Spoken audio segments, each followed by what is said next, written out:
Okay, we're at Mary and John's, which is just outside of Killarney on the edge of the Ring of Kerry. John is a taxi driver, a hack driver, that's what he called it. And he has a huge 10-person bus that he drives too.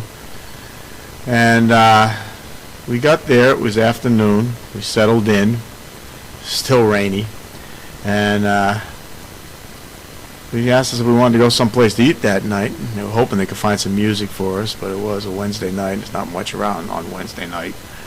So we said, yeah, we want to go eat. So they took us to a place right at the bottom of the Gap of Dunlow where horse carts go out on this little road that you can drive on, but it's not really advisable because the horse carts during the day don't want cars on it, and they make it impossible for the cars to get by.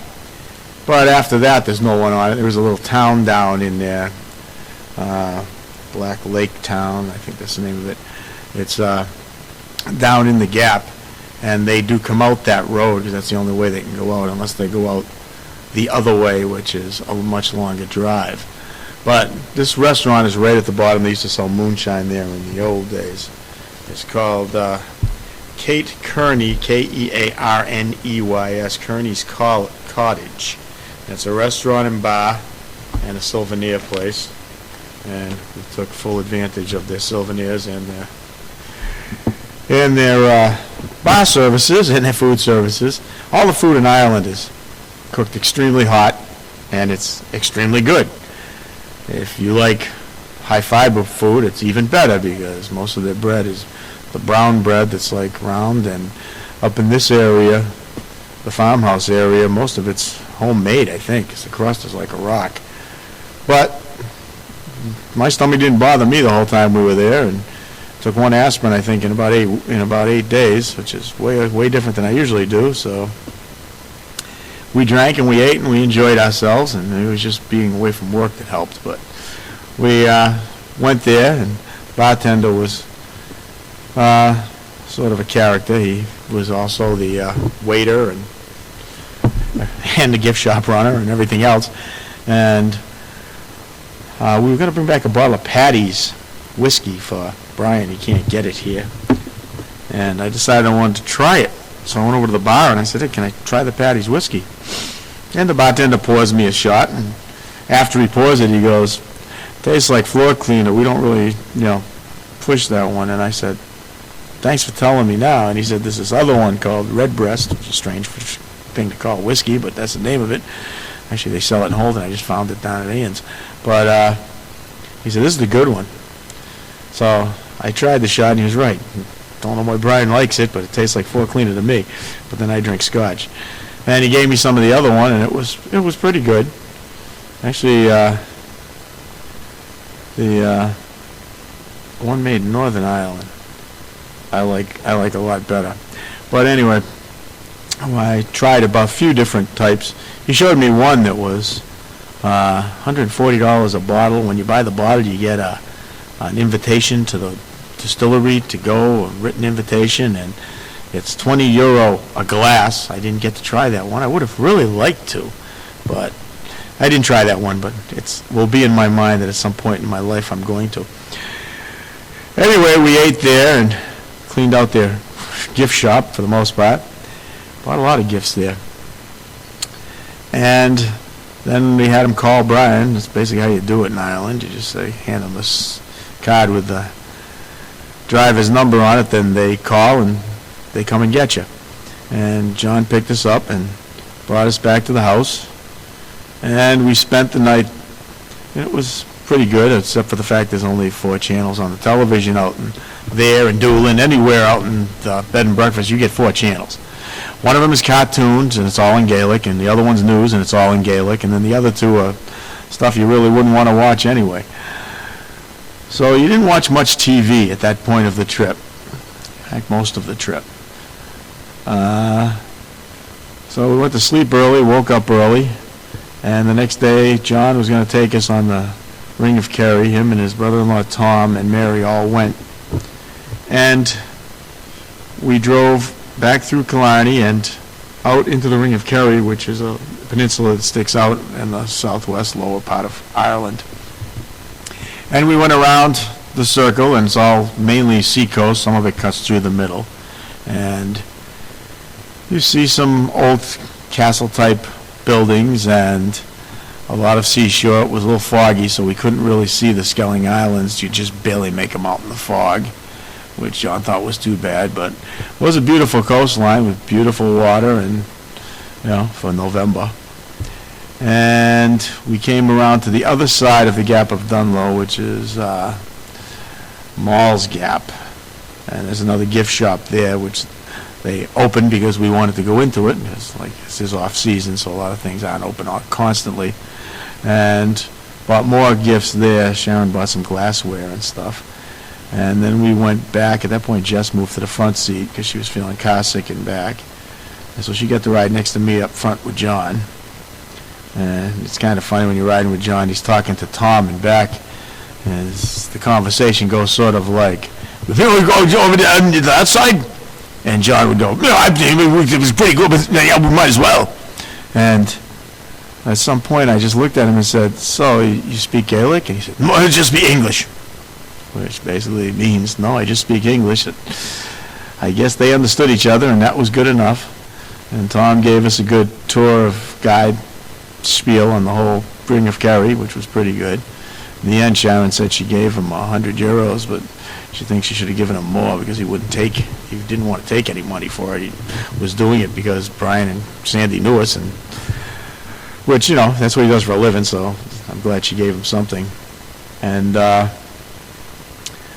we went back, and "What do you want to eat?" Mary had already called ahead and found out that there wasn't any music anywhere in town. So we went back to the same place and ate again. It was a different bartender this time. And we had another good meal. We had a few drinks, and we called John, and he came to get us.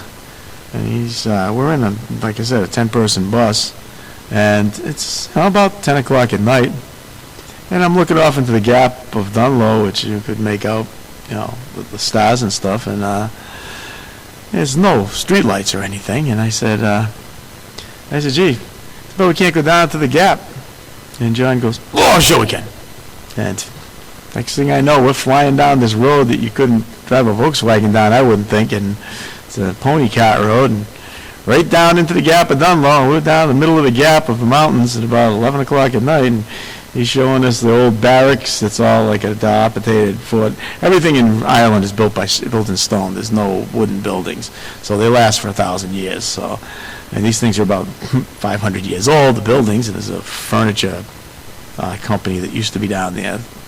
It was all handmade stuff, and that's what's in the middle of the Gap, along with a little river. And there's a lake beyond the Gap that we didn't get to see called Serpent Lake. Was supposedly when St. Patrick drove all the snakes out of Ireland, there was one left, and he tricked them into a trunk and threw it in that lake, and that's where he's been to this day, because he told them he'd let him out tomorrow.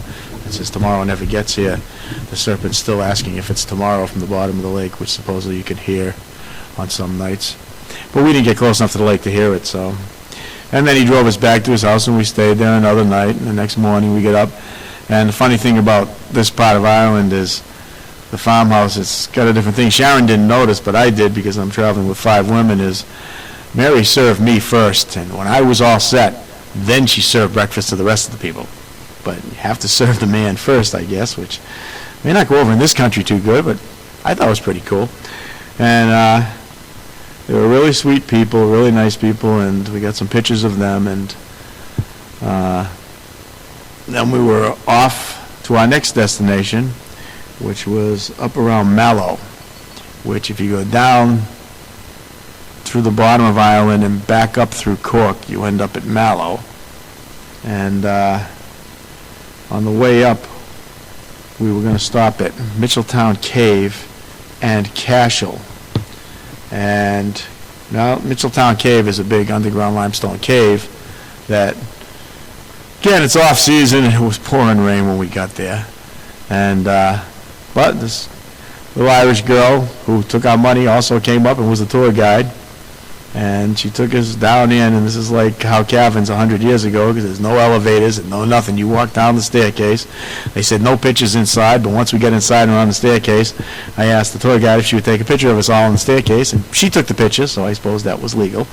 And we did get one picture inside with everybody in it. And from there, we went in deep into the cavern. And there's all kinds of things like a witch laying down and things you can see in the limestone deposits. When you get to the far end, there's a huge hall where they have concerts. And she said, why don't you people sing? Try your national anthem. And no one could actually remember the national anthem from what I could see. But out of the blue, or out of the dark, Gina started singing H-A-N-R-Y. Started singing Harrigan, and it's like, she has a fantastic voice. I was amazed. I think everybody else was too. She very good tonal voice, and everybody joined in after a bit, and it does have good qualities. And I really wanted to pick up some rocks down there, but there was nothing you could grab. So I ended up coming out of the middle of Ireland underground with no rocks, which really ticked me off. I did get a few out in the burn and on the Ring of Kerry around the beaches, but really wanted one from down there. I was looking real hard, and I couldn't find any. But from there, we went back, walked down. It was freezing by then. I put the liner back in my jacket because I had taken it out thinking it was going to be fairly warm, but it wasn't. And from there, we went up to see Cashel, which is a big monastery sitting up on a hill. And it's one of the biggest buildings, ruins we saw. And by the way, everybody went down into the cavern, even Barbara. Everybody went up to Cashel, even though the wind was blowing 100 miles an hour up there too. And we walked around, got a lot of great pictures up there. It's basically a mausoleum and a graveyard, but in Ireland there's just get great graveyard pictures, which we did. And we saw all of Cashel and got some postcards and took a lot of pictures. And then we headed off to our next destination, which was Annabella Lounge in Annabella Lodge in Mallow. We were supposed to stay at another one, but we checked from we got on. Oh, there was a phone call. That's right. We got a phone call that told us we had been changed because the woman was sick, and the doctor told us she couldn't have anybody at her farmhouse for a week or so. So she had switched us to the Annabella Lounge because it had been another lounge we were supposed to go to in Mallow, another lodge we were supposed to go to in Mallow. And Jeremy had been trying to get in touch with us, and I guess he got in touch with Mary and John because they knew where we would be there. And we ended up at the Annabella Lounge, which again we were lost and we had to ask directions and went around and around, and we were on the wrong side of town, they were on the right side of town. And then we finally found it, and it was fairly easy to find once we found it. And there was a guy, and he came to the door, he said, oh, you're here, because we were supposed to be there at 3, and it was like 5 o'clock. And evidently him and his wife had plans to go somewhere, and they got us in, and they got out as fast as they could, gave us the key, said, there's some bars around the corner if you want to eat, have a nice time, and we got to go. And boom, they were gone.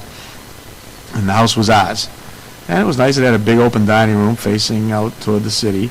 And we went down to the local pub, and which was right around the corner, under a bridge in the pouring rain. And we walked over to it, and again, no music. And we walked in. My mother looks at the bartender and says, oh, she goes, I've been here 4 days. I haven't had any good music in any of the Irish pubs at all. And the bartender looked at her and said, you haven't had any good weather either. And she laughed, and that was the end of that. I thought the meal was pretty good. I don't know how the other people felt about it, but I got fish and chips about almost everywhere I went.